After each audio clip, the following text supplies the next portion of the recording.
Kan rasanya 2025 nih, kalau istilah Gen Z-nya tuh dar-der-dor banget lah. Ada beberapa lah yang memang mungkin akan mengalami lagi. Memang saya lihatnya ada air-air tinggi. Tahun 2024 aku prediksi abang orangnya gimana tahun 2025? Orangnya sadis-sadis. Orang yang kejahatan itu dilakukan ketika dia melakukan tapi dia bingung, apa yang aku lakukan? Tapi yang saya seremnya, orang di sekitarnya atau bahkan orang yang mengetahui itu tidak melihat ini sebagai suatu pertanda.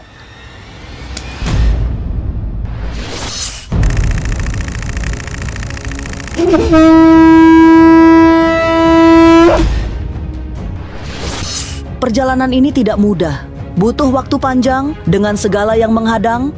Semua memang butuh diperjuangkan, lengkap dengan risiko-risiko yang harus dihadapi. Sedih dan senang, suka dan duka ikut mewarnai di setiap tikungan. Tapi akhirnya fase 2 juta subscriber tercapai sebagai hadiah kerja keras. Halo, saya Cesar ingin mengucapkan selamat atas prestasi 2 juta subscriber. 2M subscriber. Mendapatkan followers sebanyak 2 juta followers. Telah menembus 2 juta subscriber. Sok sanajan perjalanan ini pinuh ku uji coba gaib, tapi berkat dukungan panjenengan sadayana, kanal ini terus menjadi cahaya di tengah kegelapan misteri. Terima kasih pemirsa setia Ganjil Misteri. Percayalah bahwa kami akan terus bergerak, melangkah, serta mencari misteri yang perlu ditelusuri, kemudian mengungkapnya dengan cara yang tidak sama. Maka angka 2 juta akan segera digenapi menjadi 3 juta, 4 juta, dan seterusnya. Semoga untuk kedepannya bisa memberikan tayangan-tayangan yang lebih menarik buat kita semua. Selamat dan sukses selalu. Semoga Ganjil Misteri semakin berjaya dan semakin kuat. Sukses di bidangnya, sukses di cerita-cerita misterinya. Jangan lupa teman-teman, like, subscribe, dan bunyikan loncengnya. Hatur nuhun pisan, dan ingat, misteri itu bukan untuk ditakuti, tapi untuk diungkap.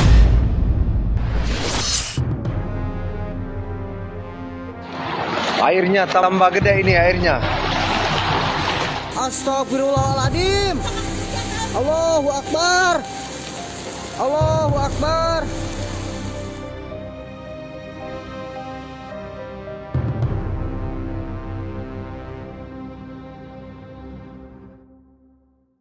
Assalamualaikum warahmatullahi wabarakatuh. Selamat malam pemirsa Ganjil. Saya HRM Bagiono akan membawa acara yang kita beserta ada tamu istimewa, Gendis. Gendis ini adalah juga seorang Miss Polo, Miss Universe ya, dan Indigo. Nah, sekarang kita mau tanya nih sama Gendis ya, apa aja yang akan terjadi. Artinya gini, kita akan memprediksi bukan menakuti, tapi mudah-mudahan insya Allah mendapat edukasi kepada masyarakat. Nah, menurut kamu, kondisi sekarang ini kan kalau kita lihat alamnya berubah. Kalau saya bisa ditanya sama Ganjil, menurut Bang Gion gimana nih ke depan? Saya biasanya ditanya. Nah sekarang saya akan tanya kamu. Waduh. Oh ya kan? Saya rasa pemirsa pengen tahu ini prediksinya Gendis seperti apa. Nah saya ingin tanya, bagaimana prediksi kamu di akhir tahun 2026 ini, 2025, di awal tahun 2026? Adakah bencana besar atau tidak yang mengakibatkan implikasinya terhadap bagaimana kondisi masyarakat kita? Itu gimana? Kalau sebelum kita pindah ke tahun depan, mungkin bahas yang akhir tahun dulu kali ya. Iya, betul. Kalau dari akhir tahun sendiri sih, saya sebenarnya selalu berharapnya sih tidak ada apa-apa ya. Tapi kadang yang terlihat nggak bisa kalau nggak dikasih tahu. Gitu. Iya. Kalau untuk akhir tahun sendiri sebenarnya yang saya lihat sih kalau bisa menjauhi daerah pesisir. Ya mungkin tapi lebih ke arah fenomena alamnya mungkin yang ada sangkut pautnya dengan angin-angin. Oke. Iya, Ya. tapi memang kalau misalnya dekat akhir tahun, saya pribadi ya selalu mencoba menjauhi daerah pesisir pantai atau laut Ya. seperti itu. Pesisir ini bisa dijelaskan nggak? Pesisir itu kalau kita lihat apakah di pantai utara, pantai selatan, atau pesisir seluruhnya? Kalau sejauh ini yang saya lihat paling warning itu sebenarnya di area barat. Tapi sebenarnya kalau bisa sih mungkin jangan di area mana-mana ya.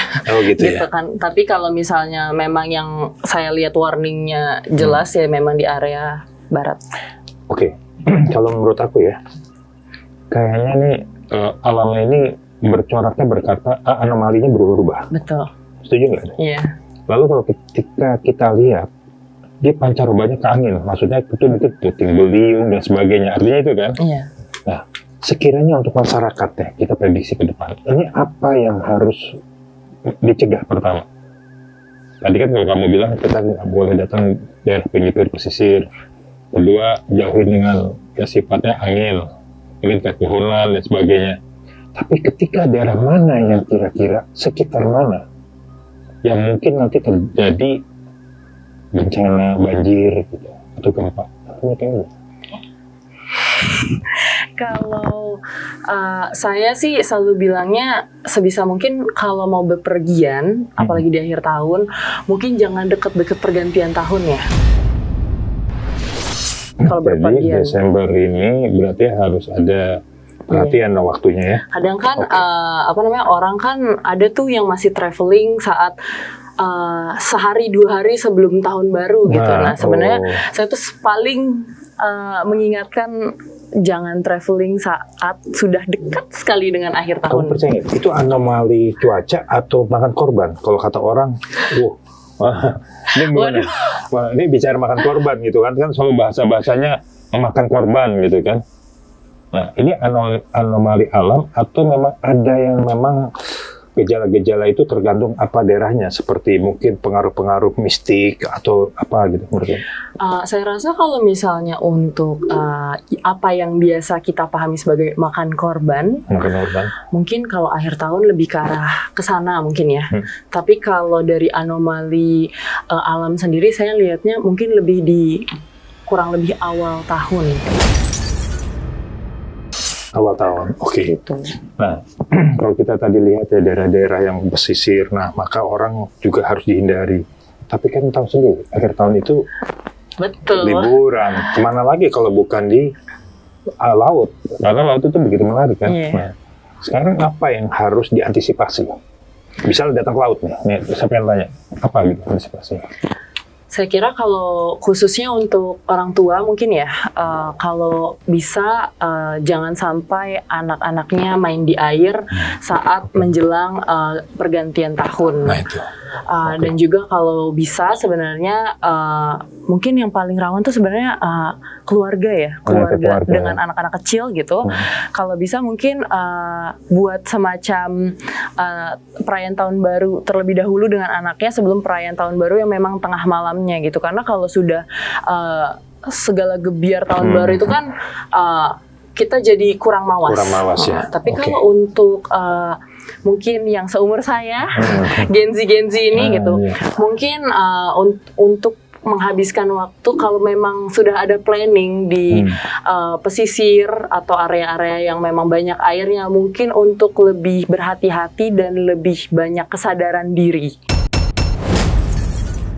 Oh baik. Iya. Jadi kalau kita mau berangkat itu, jadi harus mempersiapkan juga ya, lihat cuaca juga. Betul. Gitu ya. Tapi kalau aku mau prediksi gini, yang kita harus perhatikan, saya takut adanya prasunami. Kamu setuju nggak?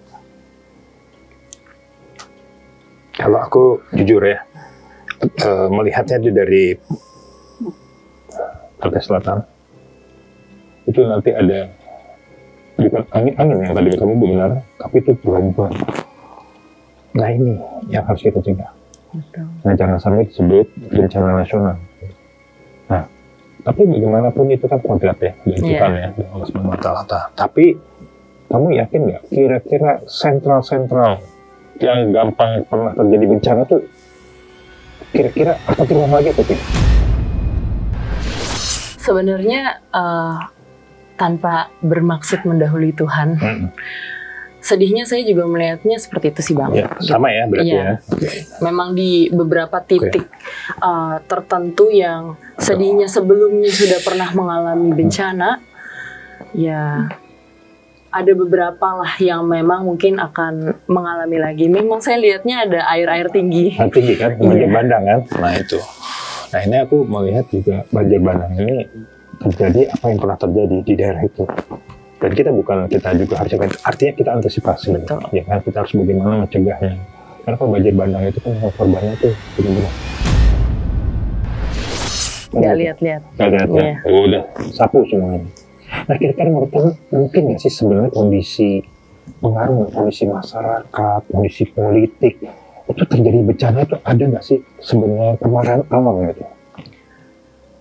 Kalau udah bahas bencana ya, aspeknya banyak banget sih Bang. Ya, mungkin kalau kita bahas beberapa daerah yang memang sebelumnya sudah pernah terkena musibah begitu, memang adalah sangkut paut dari satu tindakan masyarakatnya gitu. Dua mungkin daripada dibilang politik lebih ke arah pengaturan pemerintahnya gitu kan. Jadi mungkin program-program terbarunya. Artinya gini, gempa ini ada nggak implikasi diakibatkan karena Kemarahan alam. kemarahan alam karena manusianya banyak korupsi, di mana-mana korupsi, di mana-mana zolim, perbuatan zolim gitu loh.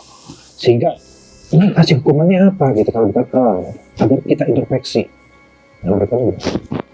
Kalau sebenarnya saya sendiri sih juga suka melihatnya seperti itu ya. Jadi memang ada jatuhnya kalau kita bilang ada unsur sainsnya, tapi memang kalau yang saya lihat beratnya tuh sebagai bentuk jatuhnya kalau istilah agama sebelah mungkin karmanya kali ya. Oh, baik. Gitu. Jadi dari komunitas area tersebut yang memang mungkin sudah banyak mendapat teguran sebelumnya, gitu, tegurannya mungkin kurang diindahkan gitu kan. Jadi seperti itu. Iya, karma ya. Saya rasa pemirsa juga setuju sih kalau karma. Karena kan kita dihadapkan dengan sosial, politik, ekonomi yang sekarang juga semakin sulit ya. Dan kita ada optimis nggak sih bangsa ini? Harus jujur. Kalau indigo kan harus jujur. Harus jujur. Nggak bisa kita ngomong pakai perkiraan. Apapun itu kan semua karena Allah ya. Tapi kita memberikan suatu masukan ke depan ini keadaan kondisi bangsa Indonesia ini lebih baik atau lebih buruk? Sebenarnya karena tadi kita buka mungkin udah berat banget kali ya gitu. Kalau udah bahas musibah mungkin kita bahasnya agak sedikit apa sih hal positifnya di tahun depan gitu. Nah sebenarnya kalau saya pribadi sih melihatnya mungkin Bang Gion nanti bisa bantu konfirmasi gitu kan. Dari keseluruhan sih saya melihatnya ya ada sedikit titik berat di arah positif ya. Gitu. Jadi maksudnya bukan cuma negatifnya saja, tapi memang saya ngelihatnya kalau ibaratnya timbangan agak sedikit lebih berat di bagian yang positifnya gitu untuk 2026. Berarti kita ada harapan ya positifnya. Jadi kalau aku tambahan begini, selama pemimpinnya amanah, selama pemimpin daerahnya mengikuti aturan agama dan aturan yang memang yang kita harus percaya ya, aturan-aturan dari Tuhan, insya Allah gitu, ini negara ini akan lebih baik dan maju. Setuju? Setuju. Nah, kamu kan tinggal di Belanda. Loh. Nah sekarang saya tanya, tinggal di Belanda kamu betah nggak? Jujur. Pengen pulang sih, pengen pulang ya. Berarti di sana tidak buat nyaman kan? 4 tahun kamu di Belanda, kamu sekolah di sana. Nah, kalau di sana kita lihat kan dari kacamatanya aman-aman aja, tidak ada gempa di Belanda, di Eropa. Wah, hidup kayaknya nyaman banget. Tapi menurut saya, Tuhan mengasih, ini prediksi ya, negara-negara yang sekarang nyaman, nanti di akhirnya nggak nyaman. Insya Allah kita nyaman. Insya Allah. Tergantung juga, kita doakan kepemimpinan Presiden Prabowo Subianto ini untuk bisa menjadi seorang leader yang mengayomi masyarakat. Setuju nggak? Setuju. Ya. Setuju. Nah, kalau menurut kamu, sekarang gue tanya lagi. Sekarang kita tadi udah bicara politik ya, terus bicara ekonomi. Mungkinkah terjadinya PHK ini bisa diantisipasi? Artinya tumbuhnya ekonomi. Kamu kan sekolah S2 LM loh, The Leiden loh. Nah, berarti bagaimana secara makro, secara prediksi ekonomi kamu? Apakah Indonesia ini akan meningkat pendapatan per kapita atau gimana? Kalau dari apa yang saya lihat ya, sejauh ini memang kan rasanya 2025 nih kalau istilah Gen Z-nya tuh dar-der-dor banget lah gitu kan.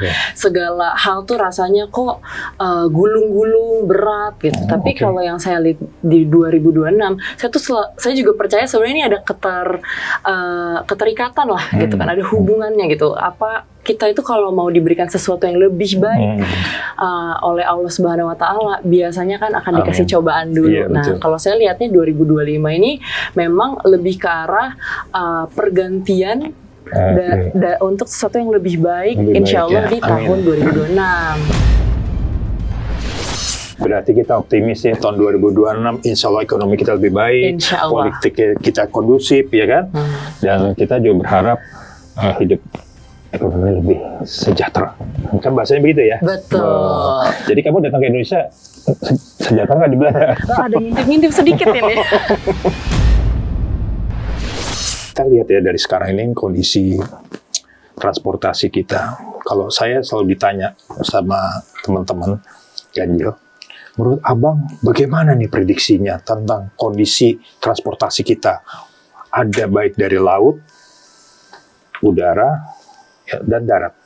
Nah, menurut kamu bagaimana nih tentang kondisi transportasi kita nih? Apa yang harus diantisipasi? Apa yang harus sebagai masyarakat kita yang lihat juga apa yang preventifnya yang dijaga? Aku jawab, saya jawabnya 1-2 aja ya. Nanti abis ini nanya Bang Gia ya. Boleh. Kalau saya kan selalu melihatnya Indonesia itu kan negara kepulauan ya. Iya. Gitu kan. Negara archipelago lah gitu ya, dimana kita tuh dari ujung sampai ujung tuh pulau-pulau banyak lautnya gitu. Jadi kalau kita sudah bahas laut, saya sih melihatnya mungkin ada semacam bukan antisipasi ya, jatuhnya dukungan gitu dari yang saya lihat untuk menguatkan dari segi laut. Oh baik. Ya. Kalau menurut Bang Gian untuk udara bagaimana nih? Nah, saya ngomong jujur tuh ngomong bohong nih. Gak boleh bohong, kan ini jujur. Oke. Jadi kita memang di awal tahun itu, insya Allah ya, mudah-mudahan nggak terjadi. Ada ujian pesawat yang nantinya, tapi tidak begitu besar, tapi ada korban. Dan itu di antara bulan Februari dan Maret. Artinya maskapai, saya nggak sebutkan maskapainya, artinya ada kondisi fisik pesawat itu yang mengakibatkan terjadinya error, akan menjadi korban. Jadi kita cuma ingin memberikan masukan aja kepada khususnya pemerintah bahwa pesawat-pesawat kita harus dijaga dan direvitalisasi dengan baik karena ada ujian di awal tahun 2026. Jadi kalau kita memprediksi tentang udara, sekarang memprediksi tentang darat. Kita tahu bahwa, saya melihat kok jadi gue ya, memprediksi ya? Nggak apa-apa ya? Nggak apa-apa dong Bang. Di awal tahun itu juga harus dicegah ada kendaraan bis kota. Ini karena akibat tadi, makan korbannya agak lumayan nih. Dan ini kita perhatikan bahwa untuk anak-anak yang naik bis kota yang betul study tour ya, itu harus dijaga banget dan pilih bisnya yang sehat. Karena aku lihat ngeri juga ya mau ngomong, tapi ya gitu deh. Bagaimana kalau menurut kamu? Tadi aku udah ngasih prediksi, nah kamu gimana? Udah sengaja kita bahas yang agak sisi positif ya Bang. Tapi memang terkadang balik lagi ya, kita nggak bisa menutup-nutupi gitu, apa yang kelihatan emang nggak selalu manis. Jadi gimana nih Bang? Ya pokoknya Artinya ya bahwa korban-korban kecelakaan ini di awal tahun itu ada kesedihan. Dan aku melihat memang bahwa ini kesalahan bukan karena orang. Orang itu membawanya karena ngantuk, tidak bisa dia menjaga itu kendaraan. Dan ini sedih loh. Anak sekolah loh. Anak sekolah. Nah, gimana? Kita kan tidak tahu kapan dan tepatnya dan seperti apa. Tapi aku lihat ya gitu. Ya aku lihat ya, gitu. Nah.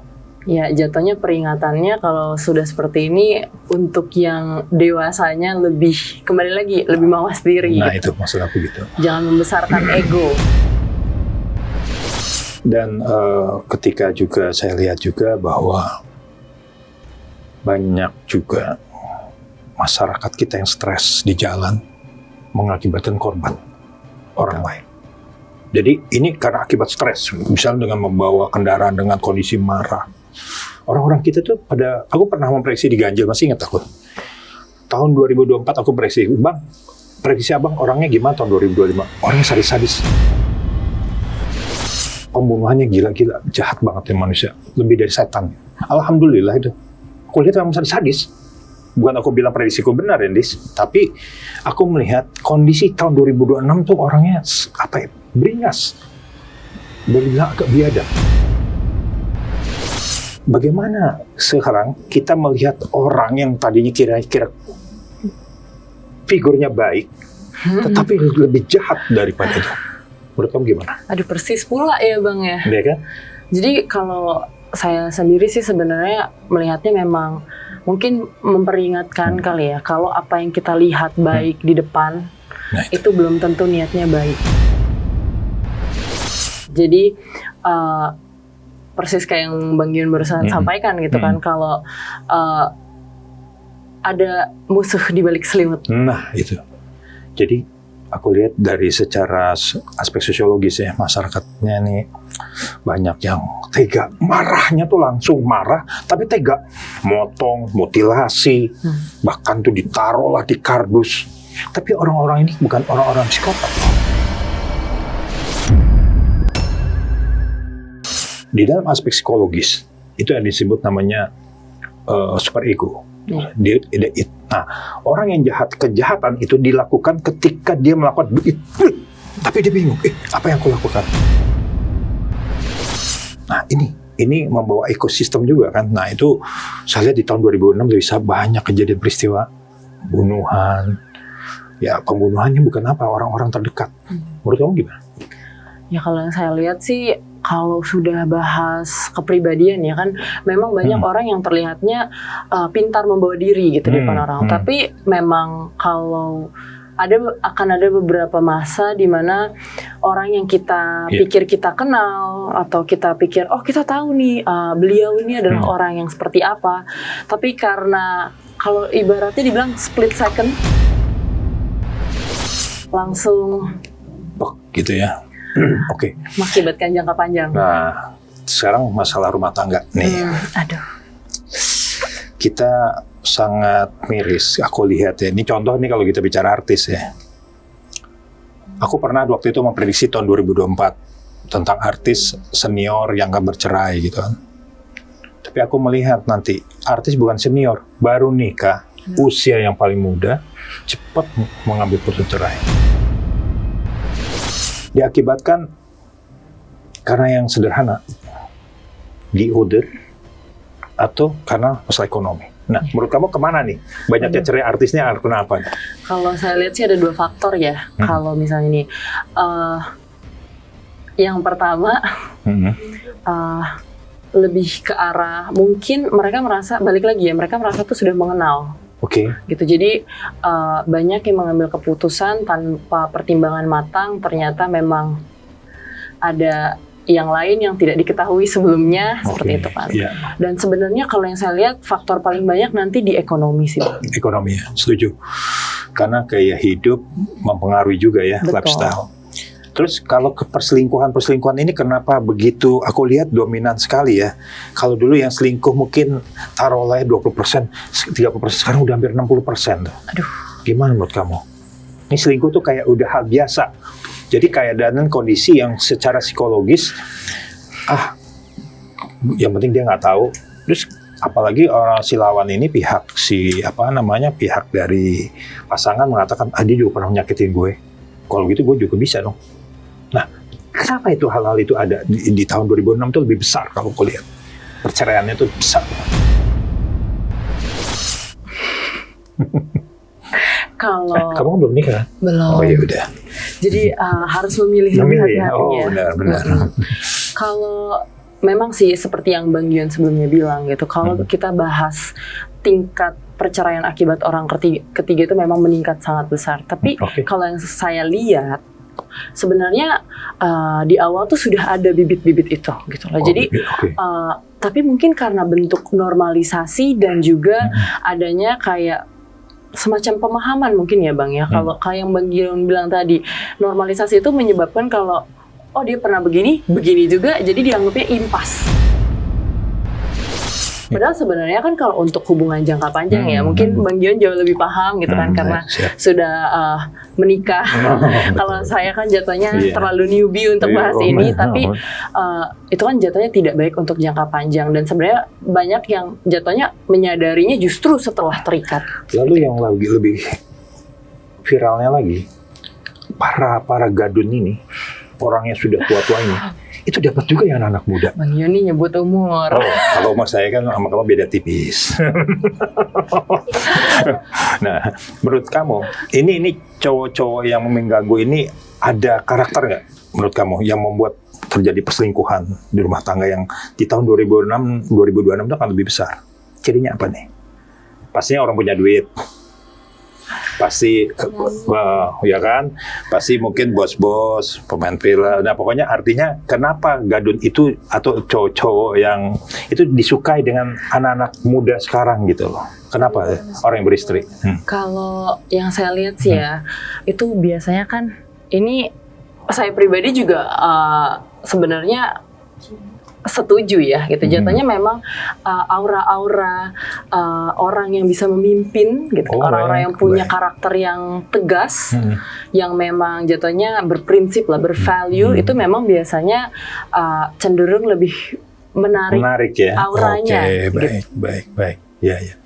Nah makanya kita mengantisipasinya bahwa ruang agama, ruang aspek daripada edukasi itu kayaknya cuma hanya lewat atau hanya sekedar hanya baca biografi ya.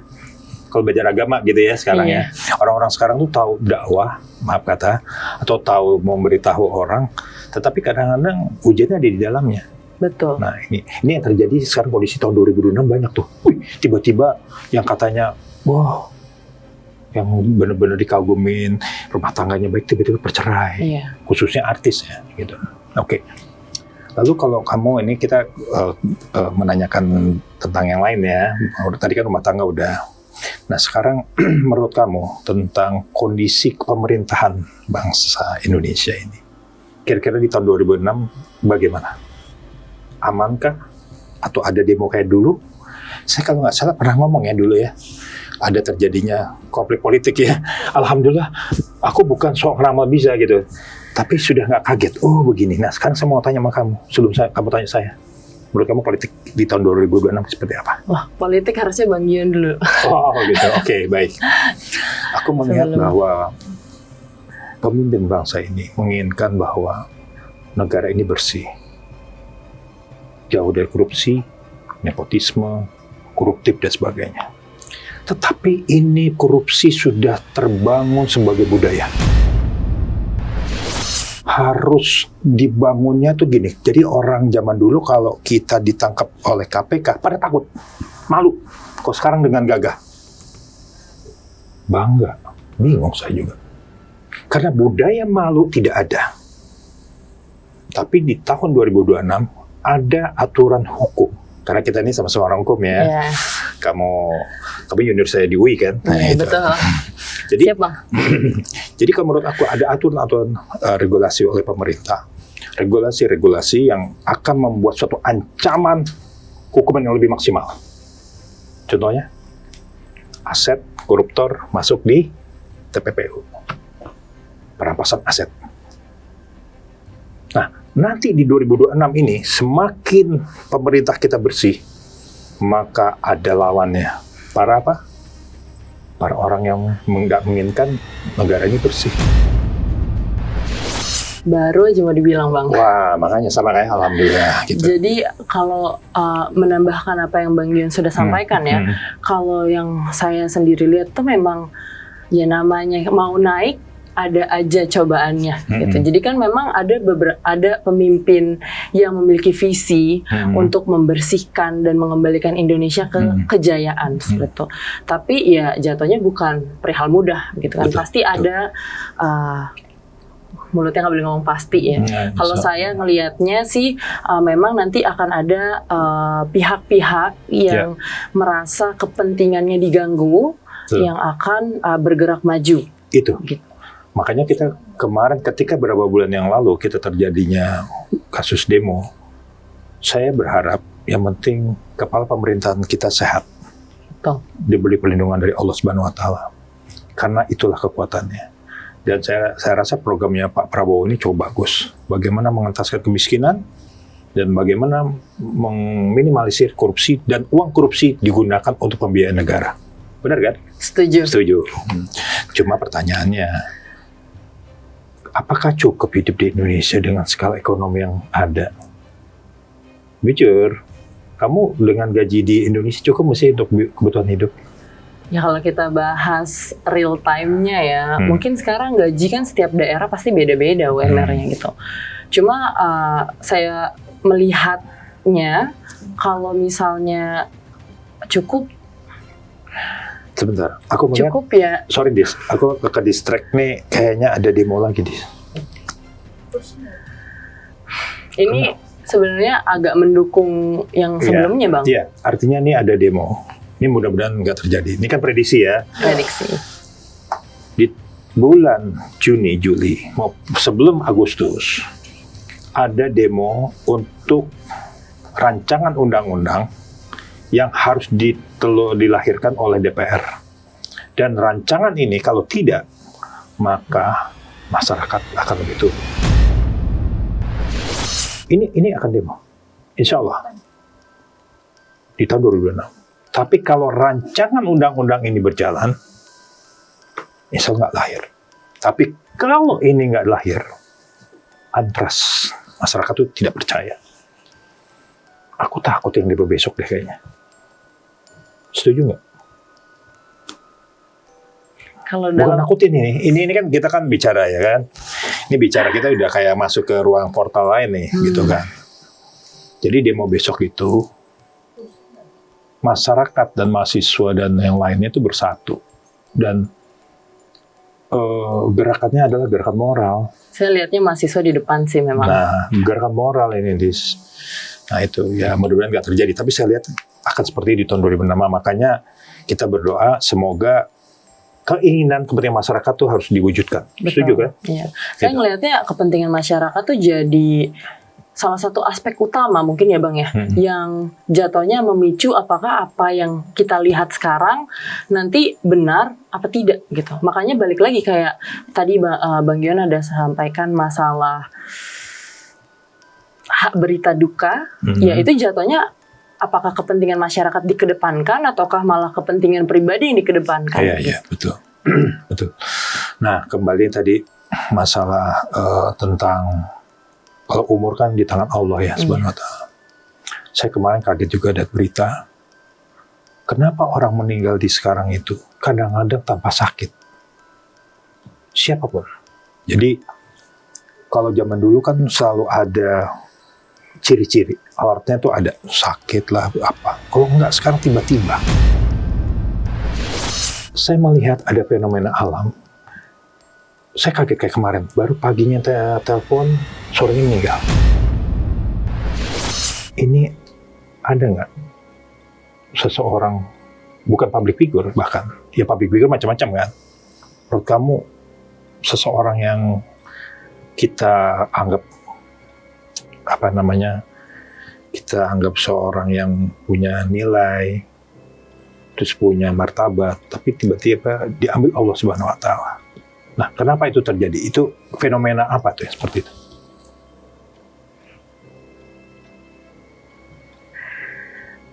Jawab nih Bang. Kalau saya sih sebenarnya ngelihatnya jatuhnya itu sebagai bentuk apa ya Bu? Teguran mungkin Bu? Teguran, oke. Jadi artinya bahwa jangan mentang-mentang kamu punya jabatan. Contoh ya kemarin ya, maaf ya, Dirutnya Bang Jabar. Mendadak loh. Itu kita sebagai pelajaran untuk kita. Ayat hidup Bang. Nah itu. Bahwa kita tidak bisa menganggap diri kita, sehat kok punya kuasa. Saya enak-enaknya. Kalau innama amruhu ija rodaan sakulalah kun fayakun, selesai. Jadi kamu setuju ya, fenomena alam ini yang seperti meninggal yang mendadak, itu terjadi ya di tahun 2002? Tapi masalahnya Bang, yang hal-hal seperti ini tidak dilihat oleh orang sekitar sebagai pertanda. Oh, jadi kayak biasa aja gitu ya. Oh, itu meninggal biasa, ya itu udah waktu umur gitu. Orang biasanya ngelihatnya kayak, oh ya udahlah, namanya umur kita nggak pernah tahu. Memang itu kan jatuhnya rahasia ilahi gitu. Tapi yang saya seremnya, orang di sekitarnya atau bahkan orang yang mengetahui itu tidak melihat ini sebagai suatu pertanda. Oke. Jadi ada kondisi seperti itu ya. Saya setuju tuh. Nah, kalau kamu lihat di tahun 2006 tuh secara ekonomi kita nih, masyarakat ini lebih ada harapan atau lebih lebih semangat untuk cari duit atau tambah bingungnya cari uang seperti apa. Kalau menurut kamu cari uang di Indonesia khususnya sekarang lebih sulit atau enggak? Jujur kita. Kalau sebenarnya cari uang di Indonesia ya, saya lihatnya dibilang sulit mungkin untuk masyarakat umum, banyak yang melihatnya ada aspeknya agak lebih sulit ya. Tapi ini sebenarnya saya lihatnya dari dua sisi ya Bang. Jadi kalau di sisi, kita bahas sisi masyarakat dulu. Di sisi masyarakat itu ada golongan-golongan yang memang jatuhnya akan diuntungkan. Maksudnya setuju. Golongan ini mungkin Bang Gian nanti akan benar. Aku ini ya. Konfirmasi. Ya. Jadi kalau ibaratnya circle. Kalau circle-nya sudah bau wangi, semuanya kena bau wangi. Betul. Tapi kasihan nggak masuk circle. Iya. Tambah hidupannya menurun. Iya. Bertanda bahwa bagaimana nggak ngikutin aturan sistem susah, nggak ikut circle susah. Nah gitu kan. Kalau kita lihat kan bahasanya gini, kalau yang namanya korupsi berjamaah, ngerti kan gitu. Kalau nggak ikut aturan, dia nggak bisa ikut. Nah, ini bisa nggak sih kita punya harapan bahwa harapan gitu bisa lagi nih PHK itu semakin berkurang atau tidak gitu. Menurut kamu gimana? Kalau PHK saya lihat sih gelombang paling besarnya sebenarnya mungkin di tahun ini ya. Tahun ini ya? Tapi tahun kalau misalnya di tahun depan lebih kecil. Mungkin karena saya ngelihatnya lebih ke arah yang golongan tertentu itu, saya ngelihat mungkin ada sektor nih yang bisa jadi lebih besar sektornya, tapi ada sektor yang dari tadi kelihatan di depan mata gitu. Itu kalau masuk di sektor yang berhubungan dengan sustainability, keberlanjutan. Berhubungan dengan alam, itu saya ngelihatnya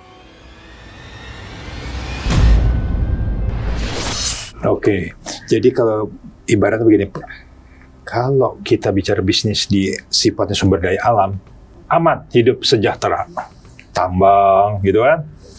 Pertanyaannya, kalau hidup yang di sektor real jasa, berbahaya. Setuju Pak? Semakin sulit. Terus perusahaan-perusahaan, aku lihat ada perusahaan yang besar-besar pada jatuh ya. Menurut kamu gimana? Perusahaan yang menurut kita nih, secara ekonomi makro, tetapi aku lihat tuh ada kejatuhan.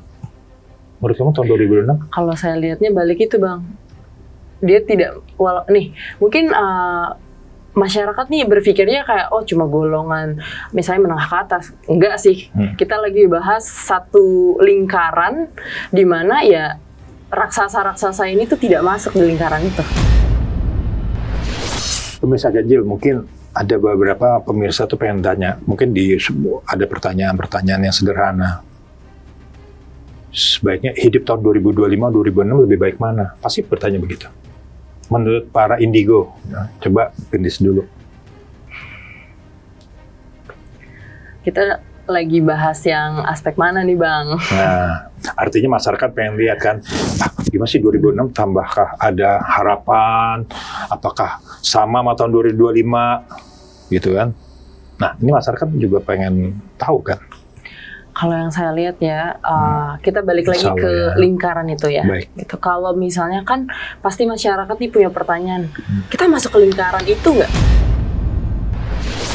Nah itu berarti kalau masyarakat nggak semuanya, maaf ya, kita saudara-saudara kita yang bekerja di pabrik, di mana, itu kan harus punya harapan juga, apakah perusahaan ini masih bertahan atau tidak. Kalau menurut kamu di Indonesia ini bertahan nggak perusahaan-perusahaan investasi asing? Prediksi. Berat ya, langsung ditembak nih. Bagian apa? Ya bisa sektor industri kayak ya perakitan, industri sektor real, mungkin sektor-sektor yang lain. Kira-kira menurut kamu bertahan atau tidak? Balik lagi ya, kalau di sektor yang tadi sebelumnya saya sebutkan, saya ngelihatnya sih. Tapi kalau mungkin ada masyarakat yang merasa, oh kita bukan di sektor yang mengarah ke dalam tema yang tadi sudah saya sebutkan, ya sustainability, berkelanjutan, sesuatu yang berhubungan dengan alam. Mungkin ini waktunya 2026 untuk keluar dari kotak. Jadi pemirsa Ganjil, insya Allah tahun 2006 hidup kita lebih baik. Insya Allah. Insya Allah. Dan kita tahu bahwa tadi yang disampaikan ke di situ tentang adanya bencana, gempa, dan sebagainya, itu mudah-mudahan diantisipasi ya. Dan kita berharap seperti tadi prediksi tentang kondisi artis, kondisi tadi tentang rumah tangga, terus kondisi ekonomi dan sosial politik sudah kita bahas. Nah, kira-kira apa menurut pandangan kamu untuk menyambut tahun 2026 ke pemirsa Ganjil? Pemirsa sekalian, saya harap apa yang sudah kami diskusikan dan kami bantu sampaikan tentang prediksi-prediksi baik di akhir tahun maupun di awal tahun ini bisa menjadi pembelajaran dalam hal untuk lebih bijak dalam menentukan tujuan, untuk menentukan langkah. Tapi kalau yang saya lihat pastinya nih, pastikan kalau misalnya memang melihat berita dan lain sebagainya, coba lihat dan gali lebih dalam, karena kita para indigo nih ngelihatnya bukan cuma cuma berita ini, enggak, kita tuh melihatnya sudah ada sesuatu di balik berita yang disampaikan ini gitu. Jadi mungkin untuk lebih berpikir secara kritis dan untuk tidak mengikuti apa yang dianggap sebagai normal. Jadi jatuhnya akan ada gelombang. Ini gelombang dalam hal bukan yang bencananya tadi saja ya, tapi akan ada gelombang di mana kalau ingin ada perubahan yang besar di dalam hidup dan bukannya perubahan yang buruk gitu, harus bisa loncat saat gelombangnya datang dalam waktu yang tepat. Jadi ini secara pemaparan yang sederhana bahwa kita harus juga siap juga untuk menghadapi situasi apapun. Betul. Dan kita juga berharap di tahun 2006 hidup ekonomi kita lebih baik, kita diberi kesehatan, dan kita berdoa juga kepada pemirsa diberi kebarokah ya. Dan kamu setuju kita sambut tahun 2026 ini dengan semangat yang baru. Penuh Persiapan. Dan insya Allah kalau kita semakin hidup baik, maka bisa berguna untuk orang banyak. Setuju nggak? Setuju. Oke, pemirsa Ganjil, kita banyak sekali tadi kita ambil bahwa kondisi-kondisi yang akan diprediksi di tahun 2006 yang tadi disampaikan Gendis, kita mengambil bukan adalah merupakan suatu bentuk pertanyaan yang apakah memang terjadi atau tidak, tetapi semua yang memang yang kita tadi tanyakan semuanya tergantung kepada Allah Subhanahu wa Ta'ala. karena kita hanya bisa memberikan suatu pandangan, tetapi keputusan semua dari Allah. Dan kita tidak perlu juga kita takut bahwa semua hidup kita sudah diatur, betul? Dan kita berharap kita punya optimis dan semangat di tahun 2006 ini kita lebih baik. Insya Allah. Oke, terima kasih Gendis sudah datang ke tempat studio Ganjil. Dan pemirsa, saya akhiri, saya Gion Prabowo. Dan saya Gendis Dewanti. Dia mengucapkan terima kasih dan mengucapkan Assalamualaikum warahmatullahi wabarakatuh.